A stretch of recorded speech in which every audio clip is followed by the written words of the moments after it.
Mwiriwe neza nshuti zanjye, ikaze kuri Beautifully Mami Rwanda. Mbere na mbere mbifurije Noheli nziza cyane n'umwaka mushya muhire.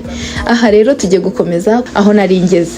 Rero kuri uyu munsi turatangirira ku munsi wa nyuma naberetse muri vlog y'ubushize, yari wa munsi najyanye umwana wanjye kwa muganga.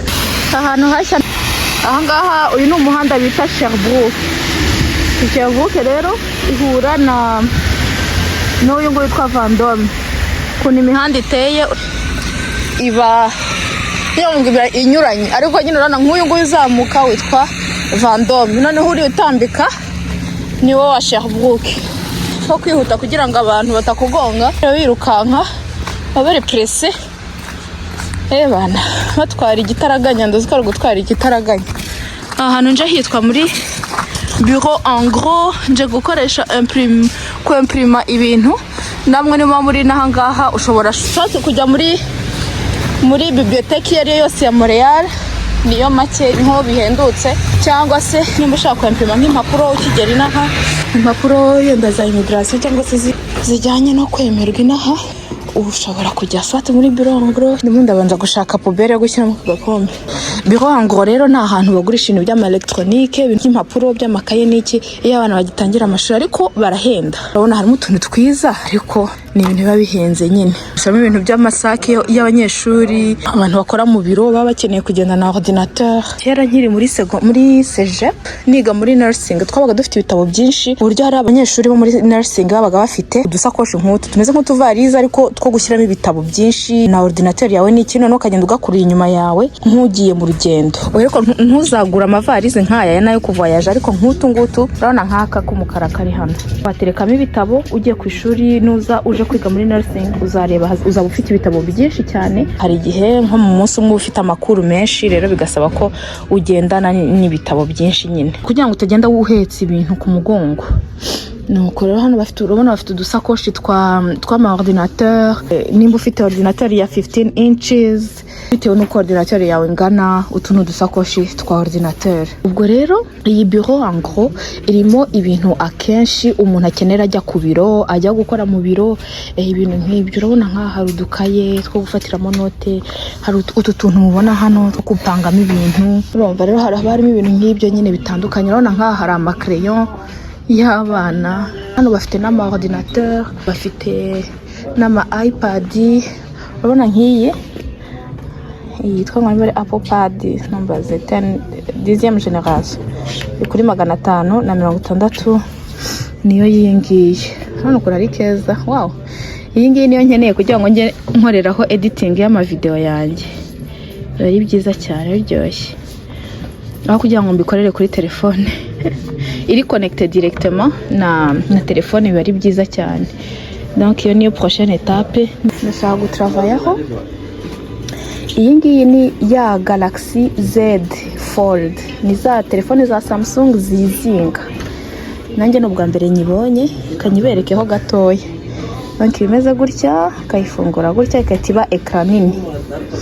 Urabona ko ari nziza cyane, ndabona ari nziza, ariko sinzi ukuntu ifunctiona mo imbere, nimba ari byiza. Rero nimba utarayibona ya telefone za Samsung zifunga gutya, dore nuko nguko imeze. Hari ama laptop ndebera. Umva nimba uri mu Rwanda ukabwira umuntu uri nangwa kugurire laptop, reba ukuntu zigura hano 1750, kandi ni nziza kabisa. Dore iyi ngiyi iri kuri 2600. Iyi ni tike ijya mu Rwanda. Hagize n'unsaba laptop kabisa, ubu ngubu twabipfa. Urabona hano hari intoza desktop, icyo kiba cyiza, ariko kirahenda nyine 1700. Guys, ari n'amafaranga umuntu ariha ajya muri voyage. Umuntu yarangiza akabwira ati uzanzanire laptop. Ubwo rero hano hari n'ama ekuteri, n'ukuntu zihenze. Ndebera utu tuntu gusa pe, utu tukaba tugura ya yose, kandi ubu ngo turi muri rabe.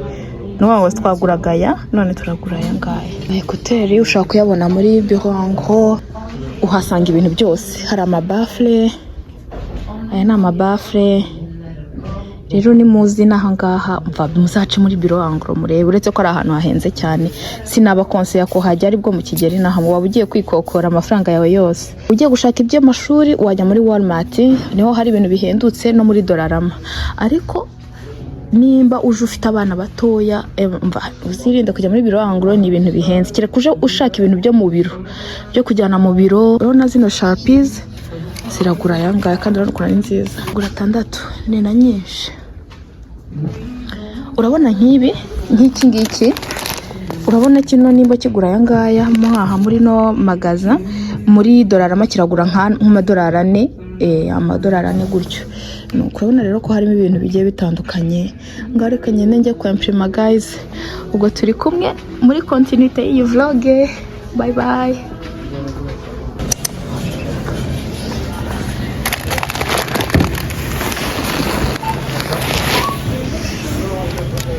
Hey guys, mvuye guhaha nari najyanye umwana kwa muganga ariko ntashye bwije none ngomba kwita njya guhaha ndaza kubara konta story neza mubwira ukuntu ubuzima bwo muri Canada ari hatari nta mukozi uba ufite wo kujya kuguhahira nta mukozi ufite wo kugutekera urataha ugateka ukava muri gahunda zawe ugataha ugateka wowe n'umugabo wawe murabyikorera bikarangiriraho nimba rero udafite n'umuntu noneho ugeze ibyaho ugasanga nta n'umugabo ufite ebana biba bigoye bya hatari ubwo rero ni ugutaha ukitekera byose ukabikora ubu ngubu mvuye guhaha muri Walmart ntabwo nakozemo turi kubera yuko nta mwanya nari bubone kandi nari ndi concentré nari ndi no kwiyumvira ijambo ry'Imana ndavuga reka ibyo gufilma mbe mbishyize ku ruhande bari igihe sha mu buzima ugomba gufata pause y'ibintu ubise ukunze ukabifatira umwanya ukabireka nimba ugiye kuzinaha ufite abana bato ufite umuryango uje wenyine yenda ushobora no kurya ibintu bye biri aho ngaho ukiciraho ukumva ntacyo bigutwaye ariko kubera ko ufite abana ugomba guhaha kandi ugahaha ibintu bizima bitari ibintu birimo ntuza nyine za fake nuko so yeah guys ubu ngubu ndarangije I think nta kintu nibagiwe no okay so yeah guys urataha ndatashye ndateka abana mbasiga bari kurya bari kumwe n'umugabo hanyuma ndangije nyine ndiruka njya kurinuza kubera ko fete nawe ashobora kujyayo ariko semyeke ngewe kwa ko manzi icyo nkeneye mu rugo numva mu bisanzwe niyo byo kurya byo mu rugo n'umupapa arashobora kubikora ariko n'umupapa bashobora kubikora ariko ngiye mfetera kubyikorera kuko ari ngewe uteka Imana umva sinzi niba muri kunyumva nibi bintu biri gusakuza hano hantu reka niyegereze kamera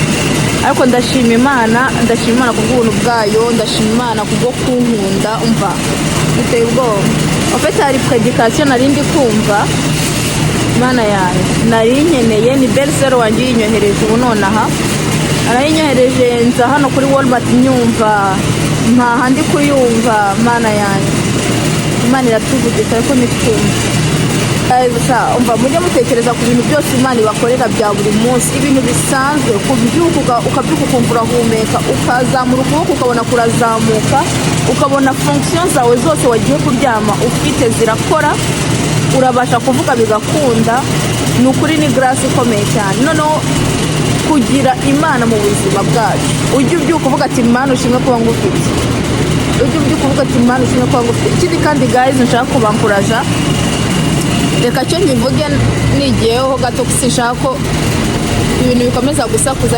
nk'abamama surtout abamama Mana yanjye ababyeyi nimba uri umumama ufite umwana wakuvuye mu nda cyangwa utarakuvuye mu nda ariko ari umwana wawe kanguka umusengere nimba umukunda kanguka umusengere kanguka uzengurutse urugo rwawe imbaraga z'Imana kanguka uzengurutse urugo rwawe amaraso ya Yesu igihe cyose nujya gusenga ukumva ufite ibitotsi haguruka ugendagenda ibindi kubivuga kugira ngo nanjye nzabisubiremo nze mbirebe igihe cyose wumva ushaka kwiyiriza none ukumva mu nda hakuriye kurushaho guys ndabakonseye kwiyiriza kuko my friend wakwihutisha utakwihutisha wabona ndi bizarre mu kuvuga bino bintu byose ariko uwumva yumva nubwo ari ibintu bindi ku mutima nagomba gusohoka niruka mva kuri no magaza ariko bibaye ngombwa ko mfata uyu mwanya nkavuga reka mbanze mbabwire kamanze mubwira ukuri Imana ingiriye neza ya prédication maze kumva ubwayo deja ni témoignage. Ikindi kandi bikamembereka n'ukuntu hanze hasa mbe himeze nabi. Rero ndayishimiye Imana, ndagushimiye kubw'ubuntu bwawe, ndagushimiye ko kunkunda nakwiriye, ndagushimiye kubw'agakiza kawe k'ubuntu, ndagushimiye kubw'amaraso yawe Yesu. Au nom de Jésus-Christ je prie Seigneur. Ndasenze ngo buri wese uri bwumve iyi video, uri bwumve hano hantu, Mana ugende umukore umutima, umwibutse neza yawe, umwibutse kugushaka mbere yuko umeswa kota Seigneur, mbere yuko ubuzima buducika, mbere yuko dutakaza undi munsi.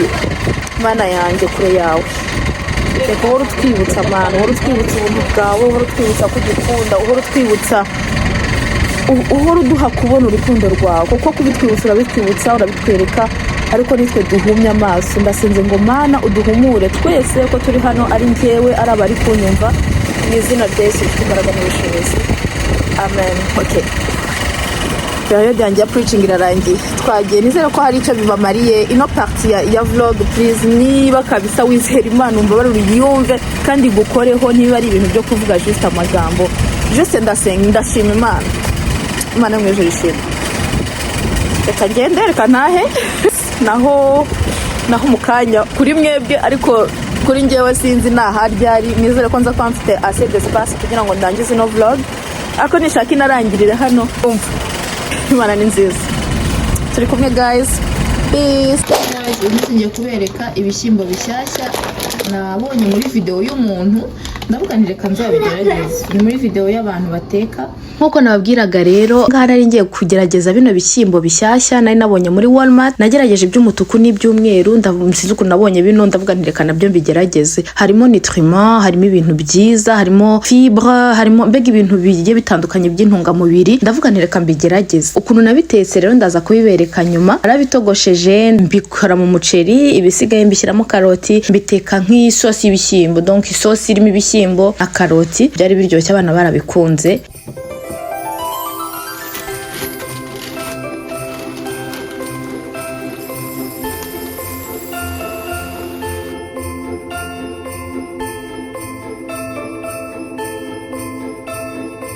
Hano rero ngiye kubereka ibirungo nkoresha. Hari umuntu wansabye ngo nzabereke ibirungo nkoresha, ushaka ko ari umuntu utuye n'ahangaha yenda kugira ngo amenye ibyo umuntu aba akeneye ngo ateke. Iki cya mbere ni ikirungo cyitwa épice du chef.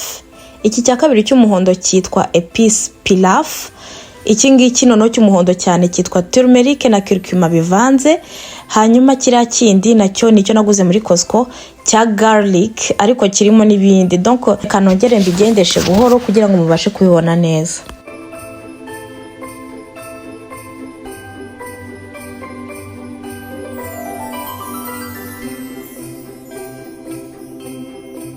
Ahangaha rero nari maze guteka, nahishije, nabitse ibyo natetse, maze no guhanagura igikoni kugitegura. Uyu ni umunsi rero wakurikiyeho, hari nijoro nari mvuye kuzana ntago hari nijoro cyane, ariko kuko ari muri hiver buba bwije kare. Ahangaha nari mvuye kuzana umukobwa, hari nka 11 mvuye kuzana umukobwa ku ishuri, ariko yahaguye neje kugira ngo nzabakure hanze. Umva ni intambara, si dushobora kuva hanze batabanje ngo bakine na neje.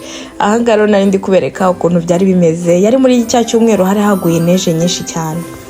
Nabo ntacyo babwiye, bameze neza. Ndebera bari nko ku musozi ubu kugira ngo bamanuke baraza kunyerera hano. Ndebera uri yishimye, ogira ngo uyu we ntajya bihanga.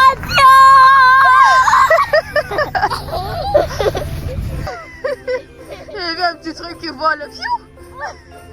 Oui. Tu as trouvé un gros. J'ai envie de glisser. T'as envie de glisser? Non. J'ai envie de glisser.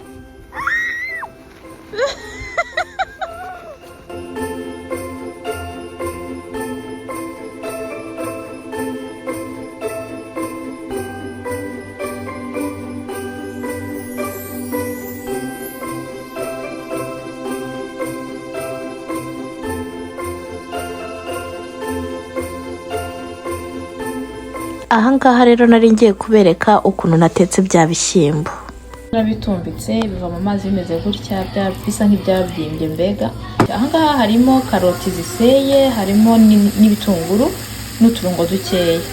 Ngiye rero kubivanga n'umuceri hanyuma ndebe icyo biri butange. Ikibazo nuko bisaba amavuta menshi kugira ngo bidafata hasi. Rero nashyizemo amavuta asanzwe yo gukaranga, mbunishyiramo na beurre. Iyi beurre imeze gutya. Hari umuntu wambwiye ngo nzabereke ingredient nkoresha. Rero nakoresheje no beurre ubundi ni margarine irimo ayi nkuko ubibona irashushanyijeho ayi. Iyi marque ni muzi naha, iyi compliment nirahindutse, iba muri za igihe, muri Walmart ibihora muri igihe, Walmart muri igihe na Walmart iba c'est ça. Igihe na Walmart niho wasanga ino marque ya compliment, zirahindutse. Iyi beurre nayiguze $2 n'ibice, $2 n'ibice. Yongera mu kintu abiwanjye n'abanya batarayikunze cyane mu kwirisha umugati. Rero nahisemo kwitekesha.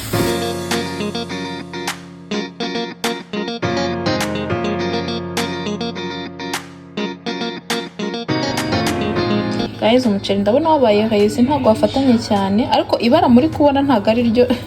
Umuceri urasa umuhondo kurusha muri kamera. Agombye kubishyira mu ifuru kugira ngo byumuke. Nabishyizemo bifunguye, ntabwo ufatanye cyane, uraho. Ntabwo nanone urekuranye cyane kuko ubwoko bw'umuceri ntabwo ari bwa bwoko buba burekurana cyane. Umugabo wanjye ntabwo akunda buriya bwoko burekurana. Nyuma ibindi nabikaranze nshyiramo karoti. Ni ibishyimbo ubona mbega bitumye, ntabwo ari bya bindi biba byumye, harimo agasosi ushaka kurisha umuceri. Merry Christmas. Merry Christmas. Uri kumfasha kwarura? Merry Christmas. Merry Christmas for you and your sister. Merry Christmas. Merry Christmas. Merry Christmas. So ho ho. Merry Christmas. So ho. Ni kado uri gutanga. Merry ho ho.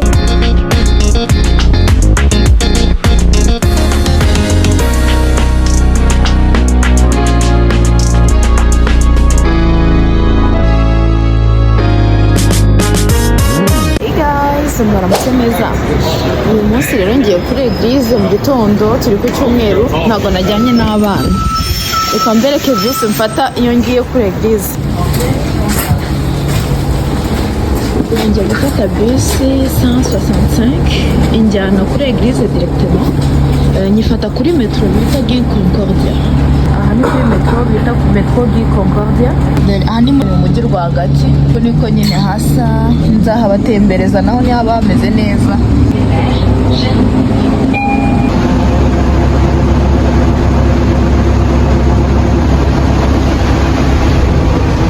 Dore hara hejuru niho ugenda urebera aho ugeze. Ukigera hano ndabizi ko gukora ibintu by'amatransport bishobora kuba bigoye.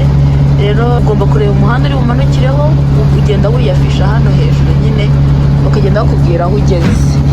Rero iyo urebye kuri Google ureba traje nyine ya bus uri bufate aho uri ujye, bagenda bakubwira aho ugeze kugira ngo utaza gutakara. Iyo ugiye muri bus ugasanga badafite kiriya kintu kikubwira aho ugeze, biba bisaba ko ugenda ureba nko kuri telefone yawe cyangwa ugenda ureba ukanura neza nyine usome amazina ari ku mihanda. Hano handitse ngo Summer Hill. Urabona ko ari byo byanditse hano, Summer Hill niho tugeze. Na Côte de Neige. Côte de Neige ni uyu muhanda uzamuka, uyu turiho, uyu bus irimo ugendaho, noneho kwazimo ni iyo nyine Summer Hill. Bisaba kugenda uri attentif, surtout iyo ari ubwa mbere uhageze, ugomba kugenda ureba. Aha ni mu mujyi rwagati, hanze noneho n'abatembereje mu mujyi, ariko nk'imbere turi muri mall, ariko ubu noneho hano ni hanze. Muri vere haba hameze neza kubera decoration za Noheli.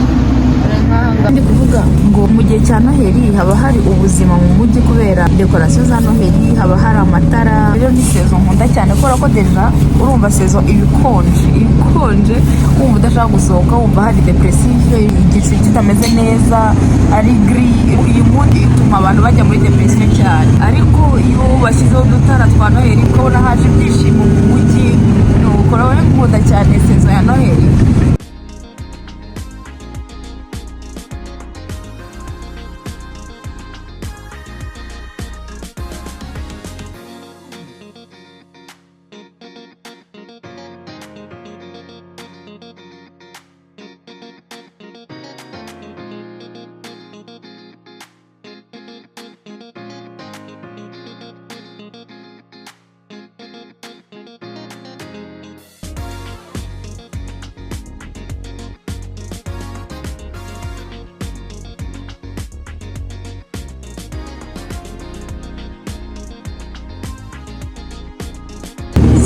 guys, ngayo nguko yo niyo nzira mfata nyine njya kuri bise. Urumva nyuma ya bisi nababwiye y'iminota 50 ufata metro, noneho metro ikakuzana hano kuri Gi Concordia.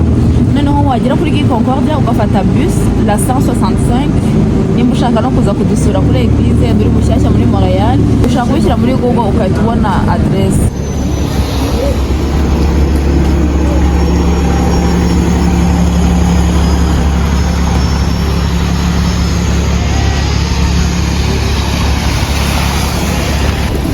Darabana ukuntu baba bambaye. Niko wambika abantu, bambika nk'utugori duto. Mushaka hano hari rabe, ni hano muri Ardennes. Ejo nabonye ibintu by'amapantaro hano bigura $12 nimba ari 12.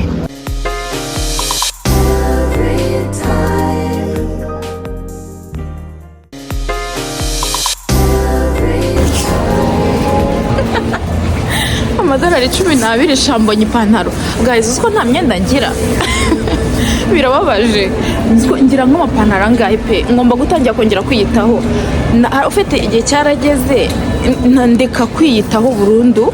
Ndeka no kwigurira imyenda, kuko narabyibushye, nyuma y'abana, wowe wiyambarira ibintu biraho by'ibishwambagare. Banza nzabereka amafoto y'ukuntu nabaga nimereye igihe nabaga ndi mu rugo. Muri iki gihe nyine nari mfite abana n'iki batarakura ntaratangira kwiyitaho. Donc uyu mwaka niwo ntangiye kwiyitaho, kongera kwikunda, kongera kumva ko ngomba gusa neza n'iki.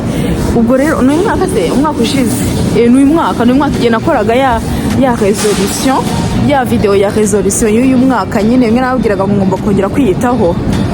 Birababaje nta myenda ngira. Birababaje kuba muri Canada utagira imyenda pe, nta sense bifite.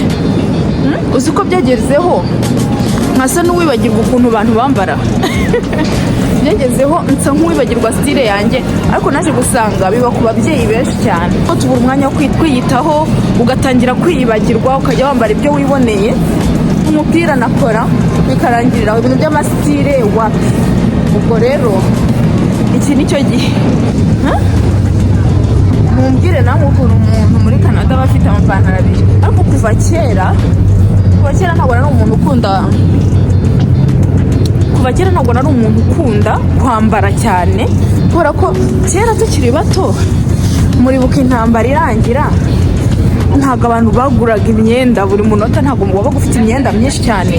Rero icyo kintu wanza cyarankurikiranye, nabaga mfite imyenda mike nkiri muto pe. Hari n'igihe cyageze rwose nkaba nifitiye nk'agapantaro kamwe nako kameze nk'akarangiye, ariko ibyo nzi yuko hari abantu benshi cyane babibayemo. Ntabwo ari kuvuga ngo ningiye gusa. Hari ukuntu umuryango wabaga ufite abana benshi cyane, ugasanga turagura umwenda rimwe umwaka urangiye, naho ubundi wirirwaga muri konto ni nyine ujya ku ishuri utaha, imyenda ikagucikira, ukagira n'ubwoba bwo gusaba iyindi kuko uzi yuko yenda ntabwo biri buvemo ibintu by'imyenda. Reka byari ibintu biri superficiel kuko n'ubundi sinarinze na style yanjye. So yeah guys, noneho ngiye kugira umwana, yewe nkigira abana nahise nduzinga rero n'agastyle gake nari mfite. Umva ndi neglige, najya kugura umwenda nkavuga nzabanza nanuke, reka mbanze nanuke ubundi ngura imyenda. Urumva iyo mentalite ngo reka mbanze nanuke ubundi ngo mbone kugura imyenda. Hey guys, mwaramutse neza. Rero narinje muri Canadian Tire. Iyi magazine yitwa Canadian Tire. Bagurishamo ibintu nyine byo gutaka inzu, bagurisha ibintu bitandukanye umuntu akenera inaha ngaha. Tuvuga ukeneye nka bya bintu byo kudeneja uza kubishaka hano. Rero mu gihe cya Noheli haba huzuye ibintu bya Noheli. Umva ariko barakabya nabo bagaebana. Ndebera n'ama etajeri. Donc nge n'ubwa mbere ngeze muri Canadian Tire mu gihe cya Noheli nkasanga yuzuye gutya. Urambonera incroyable. Dore hano hari imitako ya Noheli. Ndebera nk'iki ngiki nicyo tereka imbere y'inzu iki kintu gutya kiba cyaka gutya gifite n'amatara n'iki, ubona ari byiza. Ariko rero iki giciro murakibona muti $100 kuri ibi bintu. dore iki ngiki cyari kiri ku madolari 100 hafi, ubu kiri kuri 60 bafa 70. Iki kintu kimeze nka lapin kiba cyicaye imbere y'umuryango, nawe uvuga ati nyine wadekoye. Dore n'iki ngiki gifite iya ni amakado, ni style y'amakado nyine arimo amatara amwe imbere, ariko ni imitako. Reba amafaranga yagaburira abantu, ariko biba bisa neza, umuntu yumva yabitwara byose. Utu ngutu twose n'utwo gutaka ku miryango. Ahangaha ndiho mbereka ni ahasanzwe, murabona ko ari ibintu by'ibyatsi gusa, uretse nze mbajyane hari imbere murebe, hari ibintu bisa neza byatari umuntu aba yumva yagura. Reba nk'iki ngiki ukimanika ku muryango wawe, gutya ku muryango, ariko kiraremereshaho. Reka mbajyane kuri entre. Nari menye kino kintu ni ours polaire y'abandi nari nyimenye. Nibi ni ibintu wagura kuri Dollarama ugafabrika ubwawe, ugakora ikintu cy'ikiziga. Reba amafaranga kiriho, sha abazungu kweri. Hari abantu bagurisha ibintu ukavuga ati se mubyeyi ngo ukubite urushyi, ngo urushyi rwanjye ruribunze, ukubite urushyi birangire. Dore rero hano imbere kuri entre ukuntu bisa, biba bisa neza cyane, biteye amabengeza, ariko wajya kureba ibiciro. Ntureba bya bindi naberekaga byaka hanze, ukora ushyira hanze. Dore ikirugu cy'umweru, sinabyo nabwiraga ngo utereka hanze. Dore ni iki, dore direct ukuntu kimeze. Uretse kuba gifite amatara, nta kindi cyahatari kiba gifite, ariko nanone na fabrication nayo dareka tuyiha agaciro. Ariko kuri ano mafaranga 130 kuri iki kintu ntago njyemo mbona bitajyanye. Ni byiza nibyo, yindi 130 wagiha kino iki, kuko urabona ko kirimo akakire kameme. Dore gifite n'akana kacyo, urabona ko kirimo kiragoye kugikora.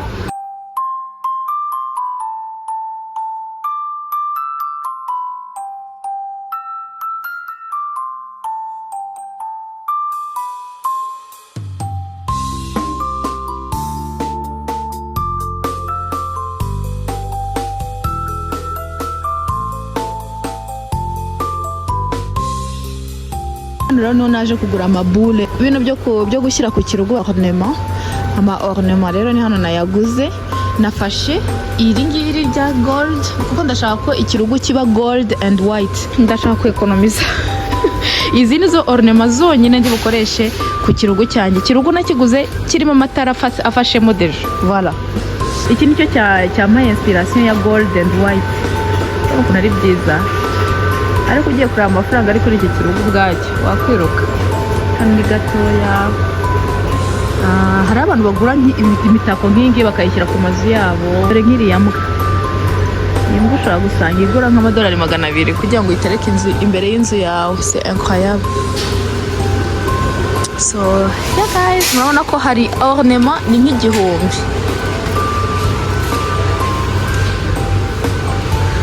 Tuno tugoma,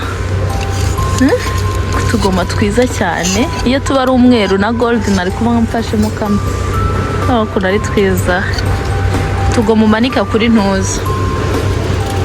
Dore kari kuri $1.99 ku bantu bafite teme y'umutuku.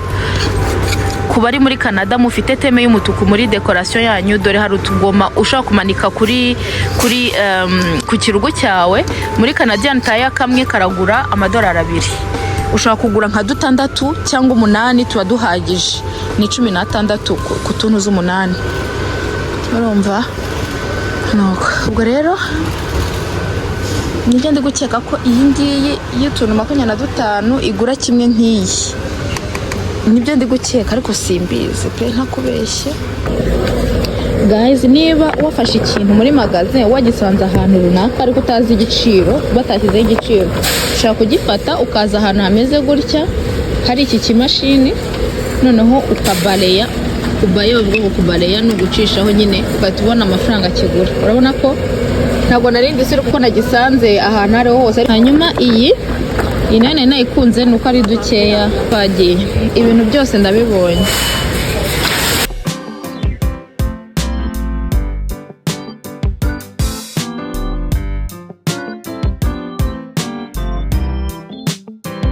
Dusubiza ibi ngibi sha. Oh, thank you Lord. Thank you, Lord Jesus. Nikatiye tungutu kuko wala utwumweru turabaruta n'utwo turahagije. Oh, thank you God. Nagiye rero nasohotse niruka intungamubiri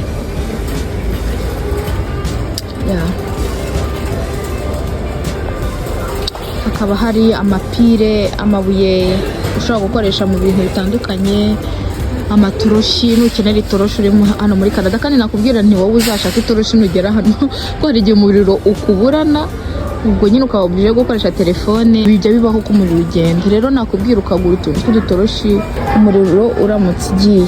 Dore hano shama nagurira abana, zagaruka nje kumugurira iki kintu pour Noël.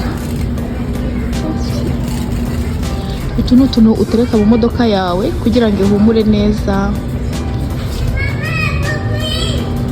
Nimuza muje mukigera hano nyine mbere ku tuntu nanjye naje nambona ntazi utuntu tugiye dutandukanye. Hari igihe ushobora kugira imodoka ariko ugashaka nk'akantu kaguhumuriza imodoka niwe wabimenya.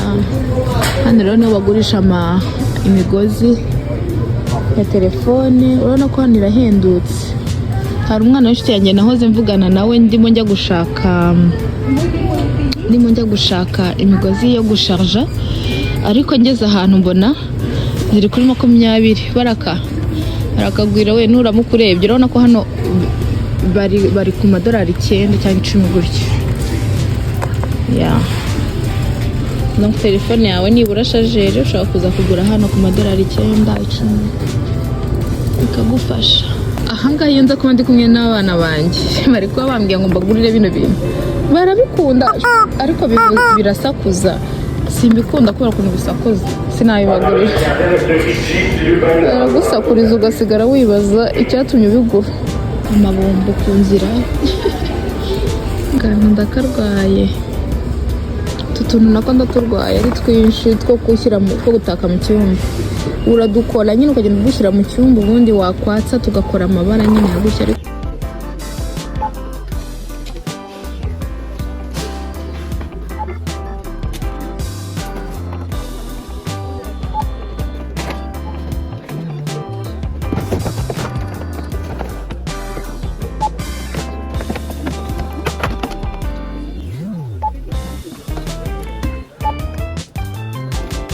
hanyuma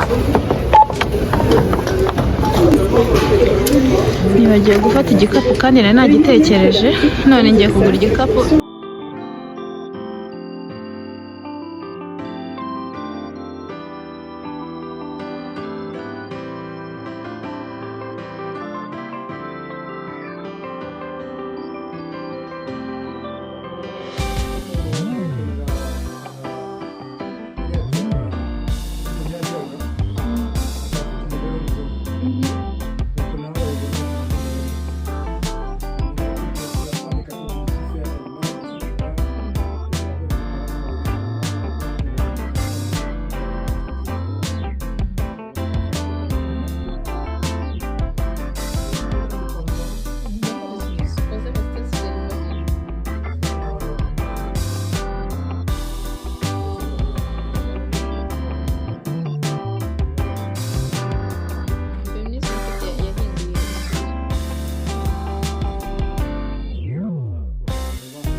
Deux conflits dans une personne. Vous l'avez vendu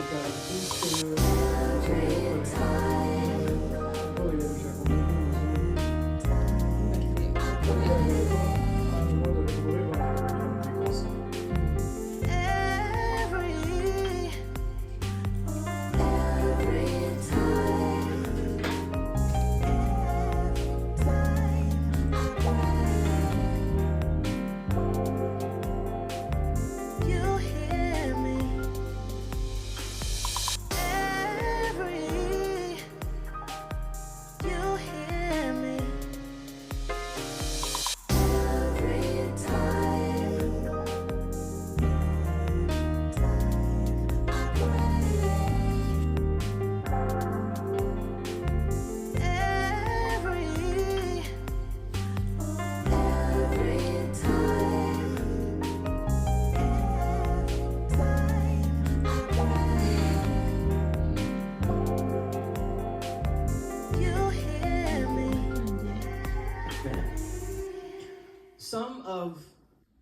the first prayers we've ever prayed were prayers. Hey guys, oh my god, nimaze igihe ntabavugisha, maze nk'icyumweru nta vlogging, ariko nagarutse. Nagarutse guys, nibo bona nishimye gutya nuko maze kwandikisha umuhungu wanjye ku ishuri.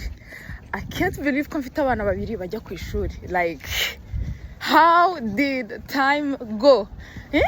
Igihe cyaratambutse. Ejo bundi nahoze mvugana n'umwana wanjye arambwira ngo mama ngo ningira ngo imyaka 7 ngo wowe uzaba ufite imyaka ingahe.